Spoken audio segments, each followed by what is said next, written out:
नमस्कार, आप देख रहे हैं एनडीटीवी राजस्थान। मैं हूं आपके साथ मनीष शर्मा। बुलेटिन की शुरुआत करेंगे जयपुर से आ रही बड़ी खबर के साथ। पूर्व मंत्री प्रताप सिंह खाचरियावास के आवास पर ईडी ने रेड की है। केंद्रीय प्रवर्तन निदेशालय की ये बड़ी कार्रवाई सामने आई है। चिटफंड कंपनी के मामले में ये कार्रवाई की गई है। सोर्सेज जानकारी दे रहे हैं 50,000 करोड़ के निवेश का पूरा मामला है। इस कंपनी में प्रताप सिंह खाचरियावास की बताई जा रही है भूमिका। तो ये बड़ी खबर है। राजस्थान की पूर्ववर्ती अशोक गहलोत सरकार में कैबिनेट मंत्री रहे प्रताप सिंह खाचरियावास के जयपुर में सिविल लाइंस के आवास पर सुबह से ईडी की टीम छापेमारी कर रही है। ईडी की टीम इस वक्त कांग्रेस नेता के घर में मौजूद है। जांच पड़ताल जारी है और इस रेड के पीछे की वजह अभी सामने नहीं आई है। राजस्थान की राजधानी में इस कार्रवाई से हड़कंप मच चुका है। कांग्रेस के नेताओं की अलग अलग प्रतिक्रियाएं भी सामने आ रही हैं। खाचरियावास इस मकान में अपने बड़े भाई करण सिंह के साथ रहते हैं। ईडी रेड की जानकारी मिलते ही कांग्रेस नेता के समर्थक उनके घर के लिए रवाना हो गए।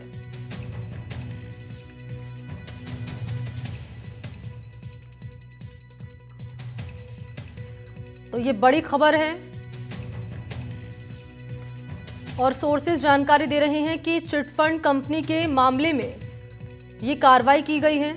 50,000 करोड़ के निवेश का ये मामला बताया जा रहा है। ये भी सोर्सेज बता रहे हैं।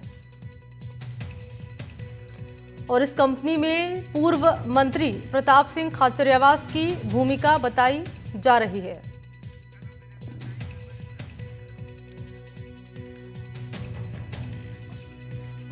और इसी पर मेरे साथ ज्यादा जानकारी लिए सहयोगी वीरेंद्र इस वक्त मौजूद हैं और वहीं से ही तस्वीरें वीरेंद्र लगातार दर्शकों तक साझा कर रहे हैं। जरा जान लेते हैं वीरेंद्र से कि ईडी की कार्रवाई से जुड़ी हुई ताजा अपडेट क्या है। वीरेंद्र, कहां तक पहुंची कार्रवाई, क्या इनपुट मिल रहा है कार्रवाई से जुड़ा हुआ? बिल्कुल, देखिए आपको बताना चाहूँगा कि जो पूर्व मंत्री रहे हैं कांग्रेस सरकार के प्रताप सिंह खाचरियावास, उनके घर पर ईडी की टीम पहुंची हुई है। लेकिन दूसरी तरफ जो उनके समर्थन है वो लगातार नारेबाजी करते हुए दिखाई दे रहे हैं, क्योंकि जिस तरीके से सूत्रों के हवाले से ये खबर आ रही है कि जो ये ईडी की रेड है वो 2,850 करोड़ रुपए के पीसीएल चिटफंड घोटाले से जुड़ी हुई है और उसी को लेकर जो है पूछताछ की जा रही है।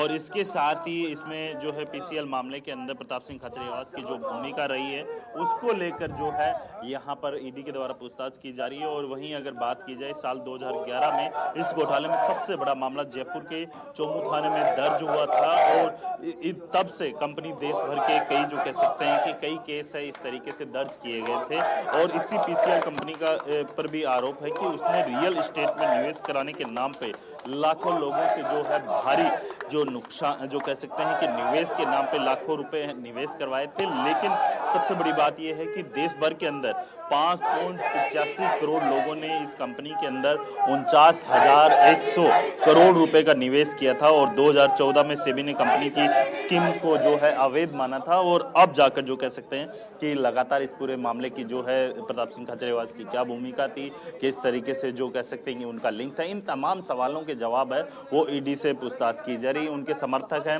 जो बाहर की ओर जो है यहाँ पर जो कह सकते हैं कि अपने प्रताप सिंह खाचरियावास के जो समर्थक हैं उनके द्वारा जो कह सकते हैं कि यहाँ पर नारेबाजी की जा रही है। लेकिन आपको तस्वीरों में दिखाने चाहेंगे कि ये प्रताप सिंह खाचरियावास का घर है जहाँ पर जो है इसी तरीके से जो है पूरी तरीके से ईडी के केंद्रीय रिजर्व पुलिस के जवान है वो तैनात किए गए हैं। कम से 4 से 5 जो है यहाँ पर जो है केंद्रीय रिजर्व पुलिस के जवान एक ही सवाल है, क्या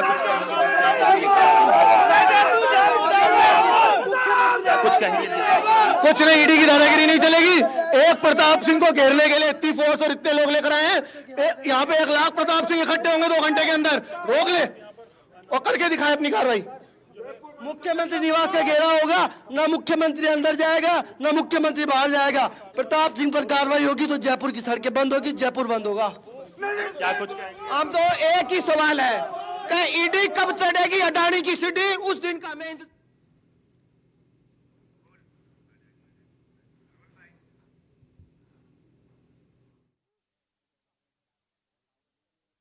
और ये जो एजेंसियां हैं इनको आने का राइट है और एक साइड और इनको आने का नहीं आप इनको आने का राइट है और ये एजेंसियां आ सकती हैं। तो आज ये जांच करने आए, सर्च करने आए, बिल्कुल इनको कोऑपरेट करेंगे। और इसमें ये आप जानते हैं ये पॉलिटिकल फैमिलीज हैं, पहले भी ईडी कर चुकी है, अब ईडी तो बहुत जगह कर रही है पूरे देश में, तो ईडी अपना काम करेगी, हम अपना, मुझे कोई डर नहीं है, ईडी का भी जवाब देंगे। लेकिन मैं ये मानता हूं कि भाजपा सरकार, मेरी बात सुन लो, पहले बात सुन लो, ये बीजेपी वाले यही चाहते हैं अपन ऐसे करें, ऐसा कुछ मत करो, समझा करो, इशारा समझो मेरा। अरे यार मेरी बात नहीं सुन रहे रोहितास जी, आप मेरी बात सुनिए। ऐसा कुछ क्या हो जाएगा, ईडी सर्च कर लेगी, मम्मी जी की तबीयत ठीक है।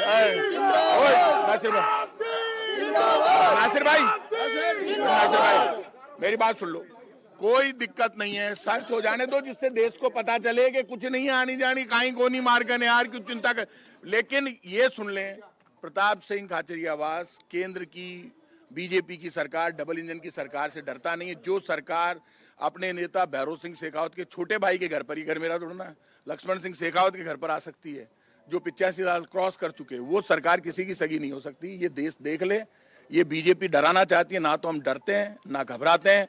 मुकाबला होगा, बराबर से होगा। अब तो पूरे राजस्थान में घूमूंगा, पूरे देश में घूमूंगा और इन बीजेपी वालों का इलाज करूंगा। बीजेपी कोई आरोप ही नहीं है भाई, वो ये कह रहे हैं कि वो कह रहे हैं कि हम इस प्रीमिसेज में सर्च करेंगे, तो सर्च में करवा दूंगा। ईडी सिर्फ सर्च करना चाहती है, कारण कुछ नहीं है ईडी के पास। आपको पहले नहीं, कभी मुझे नोटिस नहीं दिया उन्होंने, और ना नोटिस कभी उन्होंने दिया, ना कोई बात। ठीक है, अब यार मेरी मदर की तबीयत ठीक नहीं है, पिछले 1.5 महीने से आईसीयू में थी। यदि मुझे बुलाते वारंट देकर तो मैं जरूर जाता ईडी के ऑफिस। मुझे ना कोई इन्होंने नोटिस दिया। आप चलिए, पीछे चलिए, आप प्रेस नहीं है यार, समझते नहीं हो आप मुझे यदि ईडी वाले मुझे बुलाते, आप जाओ, आप पीछे हट जाओ, प्रेस वालों को खड़े नहीं होने दे रहे। महेंद्र जी आप भी पीछे हो। ऐसा है, ईडी यदि मुझे नोटिस देती तो मैं जाता, मैं छुपने वाला नहीं हूँ। मेरे परिवार में किसी को भी नोटिस देती तो हम जाते। मेरे बड़े ब्रदर करण सिंह जी मुझे नोटिस देते, हम जाते। मेरे फादर को देते हो तो कह रहे वो 85 क्रॉस है, हम तब भी जाते। आपको याद है पहले भी ईडी ने जब बहुमत साबित हो रहा तब किया था। अब ईडी आई है तो ईडी का क्या पूरी सरकार का सम्मान है, लेकिन बीजेपी ने, आप मान लेना, अपने ताबूत में अंतिम कील ठोक ली। आज एक क्षत्रिय को छेड़ा है, आप अंदाज कर लेना, राजस्थान है, राजपूताना की धरती, क्या होगा।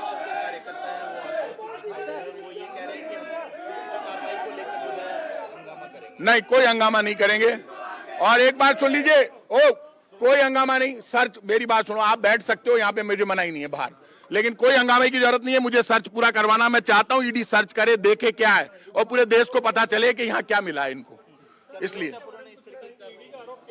ईडी का कोई आरोप ही नहीं है। ईडी आरोप लगाती है, ईडी तो जो सरकार कहती है वो करती है। भाजपा सरकार जो कहेगी वो ईडी करेगी। ईडी क्या आरोप लगाएगी मेरे ऊपर कोई आरोप ही नहीं है। नहीं, गलत बात, कोई मामला नहीं है, वो सब मामले खत्म हो गए। ये तो नया मामला लिया है प्रीमिसेस में।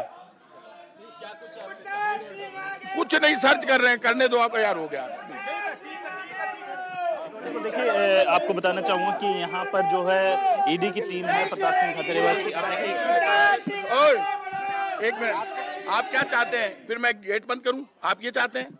आपको मैं सबको कह रहा हूं, आप पीछे हट जाओ। आपके समर्थक लगातार नहीं, समर्थक बेवजह, आप समझे नहीं। वो सर्च करने आए, वो सर्च करेंगे, मैं करवाऊंगा बात। अब तो मैं खुद भी चाहूंगा, मैं संविधान का समाज सर्च करो, मैं मना ही नहीं करूंगा।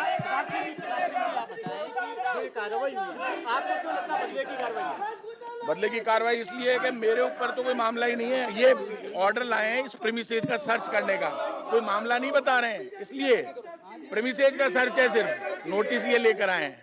तो प्रीमिसेज में क्या क्या है वो देखना चाहते तो हम दिखा देंगे। गलत बात है, बिल्कुल फालतू की बात आप कर रहे हैं। हमारा कोई लेना नहीं, वो तो खत्म हो गए पहले ही मामले। जब हमको बुलाया गया था उसी मामले खत्म हो गए। अब तो नया प्रीमिसेज सर्च है। और क्या, मैं सरकार के खिलाफ बोल रहा हूँ, इसलिए मेरे खिलाफ बोल रहा हूँ।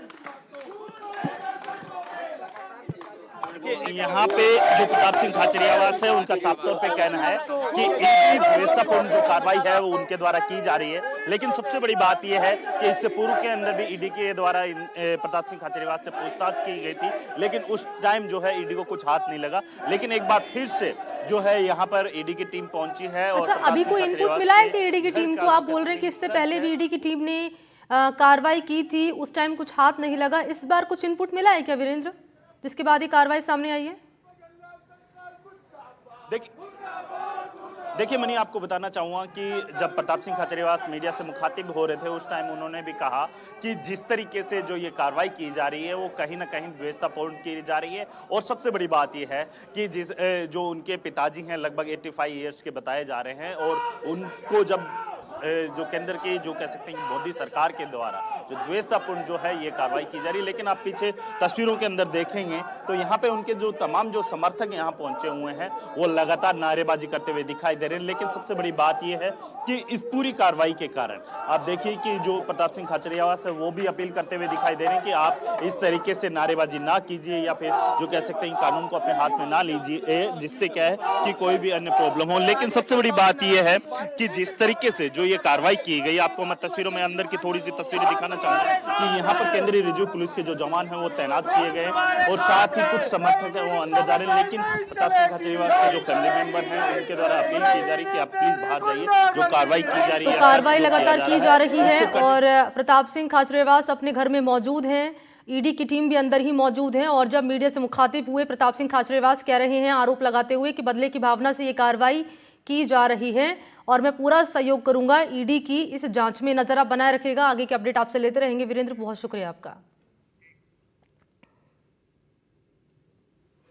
और अगली बड़ी खबर को करेंगे, फलौदी से मिल रही है। माता पिता ने 3 बच्चों की हत्या कर दी, 2 बेटियों समेत 3 बच्चियों की गला रेत कर हत्या कर दी है। हत्या के बाद माता पिता ने खुदकुशी की कोशिश की है, खुद के हाथों की नस काटकर सुसाइड का प्रयास किया है। घरेलू कलह के चलते ये वारदात को अंजाम दिया गया है। तो घरेलू कलह बताई जा रही है जिसके चलते माता पिता ने 3 बच्चों की हत्या कर दी, 2 बेटियों समेत 3 बच्चों की गला रेत कर हत्या कर दी और खुद भी सुसाइड की कोशिश की। खुद के हाथों की नस काटकर आत्महत्या करने का प्रयास किया है। और जानकारी ये कि घरेलू कलह के चलते ये वारदात सामने आई है। माता पिता ने 3 बच्चों की हत्या की, 2 बेटियों समेत 3 बच्चों की गला रेत कर माता पिता ने हत्या की और खुद भी सुसाइड की कोशिश की।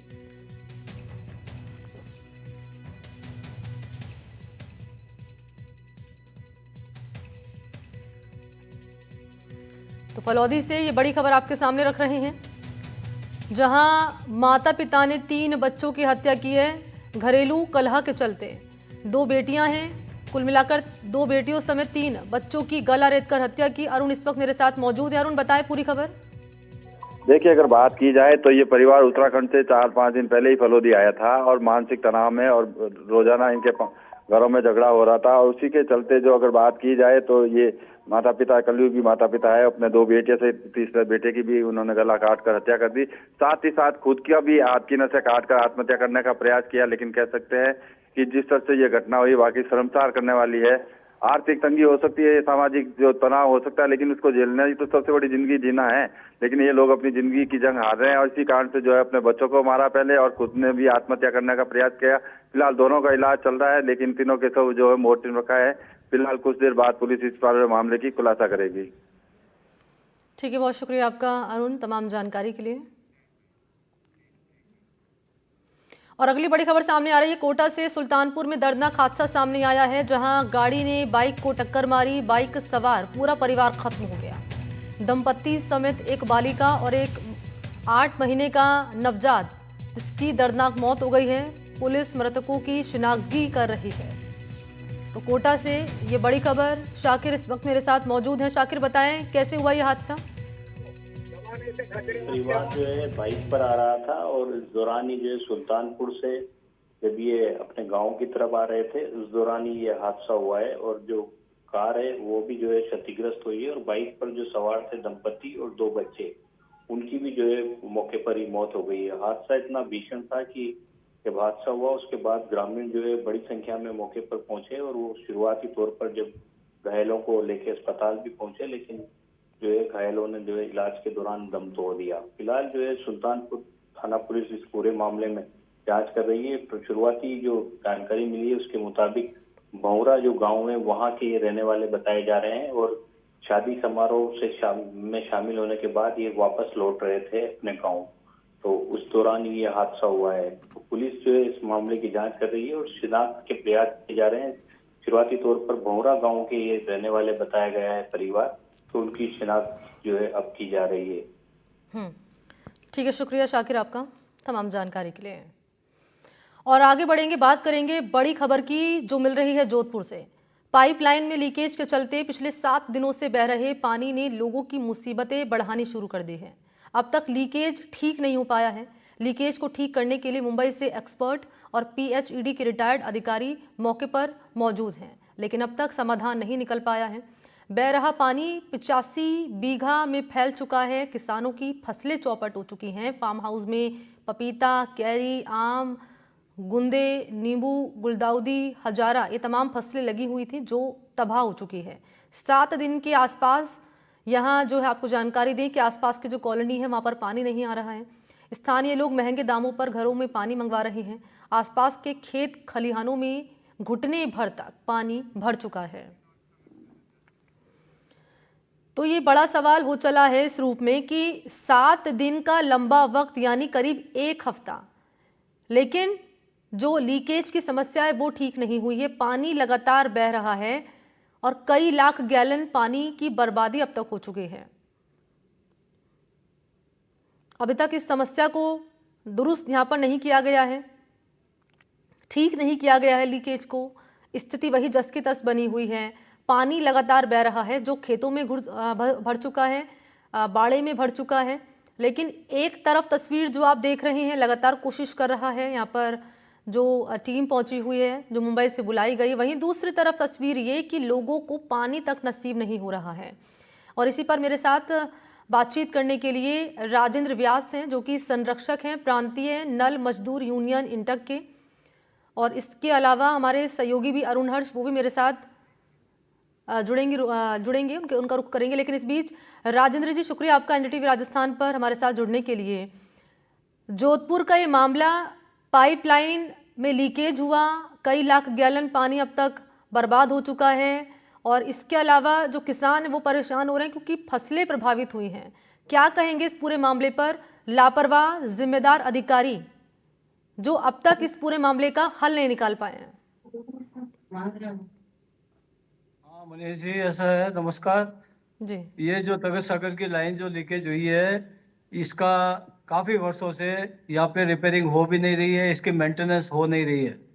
सबसे पहले जो अभी वर्तमान में चीफ इंजीनियर नीरज माथुर है, उनके टाइम में एक बार रिपेयरिंग हुई थी और उसके पहले 96 में जब ये तगत सागर पूरा खाली हो गया था और यहाँ पे अंदर हमने मिट्टी वगैरह सब हटवाई थी, उस वक्त इसकी रिपेयरिंग हुई थी। उसके बाद में आज तक इसकी रिपेयरिंग होना संभव ही नहीं हुआ और इसके लिए कोई विशेष ध्यान दिया नहीं गया। और आज जो खेतों में पानी भर रहा है, किसान बर्बाद हो रहे हैं। ये उत्सव सिंह जी का जो फार्म आप बता रहे हैं, इनके पूरा घर में पानी लबालब हो गया है, ये स्थिति है। और अभी भी जो मेंटेनेंस का काम चल रहा है, ये काम जो चल रहा है ये सिस्टम से भले ही चल रहा है, लेकिन जब तक ये पानी नीचे नहीं उतरेगा तब तक ये काम हो भी नहीं पाएगा। क्योंकि जो मोरियां है वो 40 फुट नीचे, 50 फुट नीचे मोरी है और उस मोरी को बंद करने के लिए जो वाल की रॉड होती है वो तो बहुत छोटी रॉड है और इतनी बड़ी रॉड से जब इन्होंने काम किया तो वो रॉड घूम गई और वो टर्न हो गई। तो अब वो जब रॉड काम ही नहीं कर रही है, इससे पहले जो क्लिपिंग हुआ था पुखराज जी बोड़ा के टाइम में इसका लाइन का क्लिपिंग हुआ था, जो उस वक्त अधीक्षण अभियंता थे, और उसके बाद ये सुचारू रूप से चलता रहा। लेकिन बाद में जितने भी अधिकारी आए यहाँ पे, सहायक अभियंता वगैरह जितने भी आए, ललिता सोलंकी ने जरूर थोड़ा बहुत प्रयास किया था जो यहाँ की सहायक अभियंता थी, लेकिन वो सफल नहीं हो पाई और उस वक्त इतना ध्यान भी नहीं गया था कि ये भी ऐसा हादसा हो सकता है। लेकिन ये हादसा होना तो निश्चित था, क्योंकि जब एक बार क्लिप लग चुका था तो दूसरी बार उसको मेंटेनेंस के लिए वापस देखा ही नहीं गया। तो अब आप ये बताओ कि ये जो पानी लीकेज हो रहा है, ये पानी आज जोधपुर के अंदर एक दिन का पानी जो है वो इन्होंने बर्बाद कर दिया। और जो पानी अभी तो नहर की क्लोज बंदी चल रही है, नहरबंदी चल रही है, अभी तो पानी की बड़ी विकट स्थिति होने वाली है। ऐसी स्थिति में अगर ये तो या तो ये यहाँ पे इनको ये चाहिए कि जो मोरी का वाल है उसको पूरा आगे से ही बंद कर दिया जाए। जो पाइप वाल के आगे जो पाइप लगा हुआ है उसको इनको बंद करने का प्रयास करना चाहिए। गोताखोर जो बॉम्बे से आए हैं हालांकि बड़े एक्सपर्ट होंगे, लेकिन इससे भी एक्सपर्ट लोगों को और बुलाया जाना चाहिए जो कि अंदर घुस के पनडुब्बी की सहायता से या किसी तरह की सहायता से जाके उसकी प्लेट लगा दे तो वो लाइन ही बंद हो जाए। और अगर 15-20 दिन अगर 1 महीना लाइन बंद रह जाएगी जब तक सागर का लेवल नीचे आ जाएगा जी तो अपना उसके बाद में इनका काम सुचारू हो जाएगा और प्लेट हटा के वापस वाल रिपेयरिंग कर देंगे। जी। और वाल तो सभी रिपेयर करने पड़ेंगे इनको। ये सोच रहे हैं कि तो इसके 1936 लिए का जो फिल्टर राजेंद्र प्लांट जी 7 दिन का इंतजार, मैं तो कहूंगी 7 दिन छोड़िए 6 दिन का इंतजार या 5 दिन का इंतजार क्यों करवाया गया? जब ये दिक्कत सामने आई उसी वक्त क्यों नहीं टीम मौके पर पहुंची? मैं मान रही हूं आप जो बता रहे हैं, जानकारी दे रहे हैं कि संसाधन नहीं है जी, ये चीज नहीं है, लेकिन इतना लंबा इंतजार क्यों किया गया, क्यों करवाया गया लोगों को? ये तो अब यहाँ पे सरकार की जो पॉलिसी है, नए नए जो बिना एक्सपीरियंस के अधिकारी लगा देते हैं यहाँ पे। फिल्टर प्लांट का जो हाल हो रहा है आप खुद आके अगर यहाँ पे देखो तो बड़ी विकट स्थिति हो रही है। यहाँ पे फिल्ट्रेशन प्लांट के अंदर आज जो सैंड मीडिया है वो भी 20-20 साल से डाला नहीं गया है। आप तो ये बता रहे हैं हम। और अब ये मेंटेनेंस के नाम पे जब नए अधिकारी आ जाते हैं, नए अधिकारी को कोई नॉलेज नहीं, कर्मचारी सब रिटायर हो गए और कर्मचारी की भर्ती हो नहीं रही और एक एक प्लांट में एक एक आदमी काम कर रहा है। ये वहां की विकट स्थिति है। अब कौन वहां पे देखेगा और कौन काम करेगा? ठीक है, बहुत शुक्रिया आपका हमारे साथ जुड़ने के लिए और बातचीत करने के लिए राजेंद्र जी, धन्यवाद आपका। और चलिए आगे बढ़ेंगे, रुक करेंगे बड़ी खबर का। झुंझुनू के खेतड़ी से मिल रही है हिरासत में युवक की मौत का एक पूरा मामला है। संघर्ष समिति ने थाने के सामने धरने का ऐलान किया है। बीडी के अस्पताल की मोर्चरी में शव रखा गया है। प्रशासन से पहले दौर की वार्ता विफल हो चुकी है। 4 सूत्रीय मांगों पर सहमति नहीं बन पाई थी। सरकारी नौकरी और 1 करोड़ मुआवजे की मांग की जा रही है। हत्या की धाराओं में मामला दर्ज करने की मांग की जा रही है। मामले में पूरे थाने को लाइन हाजिर किया जा चुका है। तो झुंझुनू के खेतड़ी थाने में चोरी के एक मामले में पूछताछ के लिए लाए गए युवक की मौत मामले में लगातार आक्रोश बढ़ता जा रहा है। इस मामले में एसपी ने कार्रवाई करते हुए पूरे थाने को लाइन हाजिर कर दिया। अभी तो लगभग 1000 लोग पहुंचे होंगे। राजस्थान भर में हमारा मैसेज है, बड़ी संख्या में लोग आ रहे हैं और खेतड़ी में इस बार आर पार की लड़ाई लड़ेंगे। इससे पहले भी जितने हमने यहाँ पर आंदोलन किए उस सब आंदोलनों के अंदर हमारी मांगे बनवा के हम उठे हैं। ये प्रत्यक्ष में सारे मीडिया को पता है। अब जो हमारे साथ में जो अन्याय हुआ है ये कोई छोटी मोटी घटना नहीं है। एक 28 साल का नौजवान दुनिया से जाना और पुलिस की लाठियों से अंग्रेजों की तरह व्यवहार किया, उसको टॉर्चर किया, बहुत तरीके से बेरहमी से उसको पीटा गया है। और ये सच्चाई है कि कोई कुछ भी छुपाए, वो झुंझुनू बीडी के अस्पताल में सब नौटंकी है। उसकी मरते यही हो गई है और उसको शुरू के अंदर जो एसओजी या को डीएसटी टीम ने उठाया उसको और लगातार 4-5 दिन तक बेरहमी से मारपीट की। कि अत्याचार इस तरीके से पुलिस के द्वारा होना, उसके खिलाफ हम लोग इकट्ठे हुए हैं। 6 तारीख को पुलिस वहां से नयाबाद से अपनी बहन के वो रिश्तेदारी में आया हुआ था। एक रिश्तेदार की तो हर लोग ही इज्जत करते हैं, लेकिन पुलिस वहां से बेरहमी से उसको उठा के लाई है और उनकी रिश्तेदारों की गाड़ियां उठा लाई। लेकिन अब जाकर के और कल पता चला है, आज सुबह पता चला है कि उसकी कंडीशन खराब है, घर वालों को धोखे में बुला रहे हैं और वो मर गया कल ही शाम को। यहाँ पे हमारी सबसे पहली मांग ये है, 6 तारीख को पुलिस वाले वहां पे गए और उन्हें न कोई गिरफ्तारी दिखाई, कुछ नहीं। वहां जितने पुलिस वाले गए उन सबके खिलाफ और जो घटना हुई है उन सबके खिलाफ एफआईआर दर्ज हो 302 में। खेतड़ी थाने के एसएचओ जो सीआई रैंक का अधिकारी है, एक सब इंस्पेक्टर एवं अधीनस्थ निजामपुर चौकी जो उसका हिस्सा है, मिला करके 33 लोगों को लाइन हाजिर किया गया है। उनकी जगह हमारे पुलिस लाइन एवं अन्य थानों पे कुछ लोग जो मौजूद थे, लगभग 30 आदमियों को वहां की कार्य व्यवस्था सुचारू रूप से चले थाने की प्रतिदिन की, उनको लगाया भी गया है। और इसी पर इम्तियाज इस वक्त मेरे साथ ज्यादा जानकारी लिए जुड़ चुके हैं। इम्तियाज, लाइन हाजिर कर दिया गया है, महज कार्रवाई क्या हो रही है इन पुलिस कर्मियों पर जिन पर आरोप लगाया जा रहा है हत्या का परिवार वालों की ओर से, और अपडेट क्या है? देखिए, खेतड़ी थाने में युवक की हिरासत में मौत के मामले ने अब तूल पकड़ लिया है और कल देर शाम को पुलिस प्रशासन और जो ग्रामीण और परिजन है उनके बीच वार्ता हुई थी, लेकिन वार्ता वो विफल रही। अब दूसरी दौर की वार्ता है वो होनी है, उसमें देखना है क्या निर्णय निकल के सामने आता है। लेकिन इससे पहले झुंझुनू एसपी ने पूरे थाने को लाइन हाजिर कर दिया और जो परिजन है पूरा मीणा के, उन्होंने उनकी जो 4 मांगे हैं वो उन पर अड़िग है। उनकी जो मांगी थी कि पूरे जो थाना है कार्रवाई क्या उसको हो रही है इम्तियाज इन पुलिस वालों पर? आगे किस बिल्कुल रूप में आगे बढ़ रही है कार्रवाई अभी? बिल्कुल परिजनों का कहना है कि पूरे थाने में जो जो लोग शामिल थे इस पूरे हत्याकांड में, या कहे फिर उसमें जो मारपीट की गई थी, उन सभी लोगों पर हत्या का मुकदमा है वो दर्ज किया जाए। लेकिन अभी ये जांच का विषय है कि उसकी तबीयत खराब होने की वजह से मौत हुई है या फिर उसके साथ मारपीट करने की वजह से मौत हुई है, अभी ये जांच का विषय है। लेकिन परिजन आरोप लगा रहे हैं कि उसको 3 दिन पहले ही गिरफ्तार कर लिया गया था, लेकिन गिरफ्तारी है वो रविवार को दिखाई गई है। ये तमाम जो आरोप है ये परिजन लगा रहे हैं, लेकिन अभी दूसरी दौर की वार्ता है वो होनी है, उसमें क्या निकल कर सामने आता है ये अपडेट। धन्यवाद तमाम जानकारी के लिए।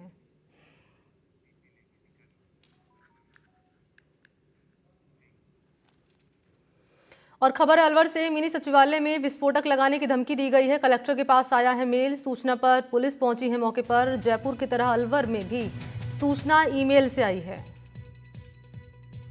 तो ये बड़ी खबर है, मिनी सचिवालय में विस्फोटक लगाने की धमकी भरा मेल आया कलेक्टर के पास।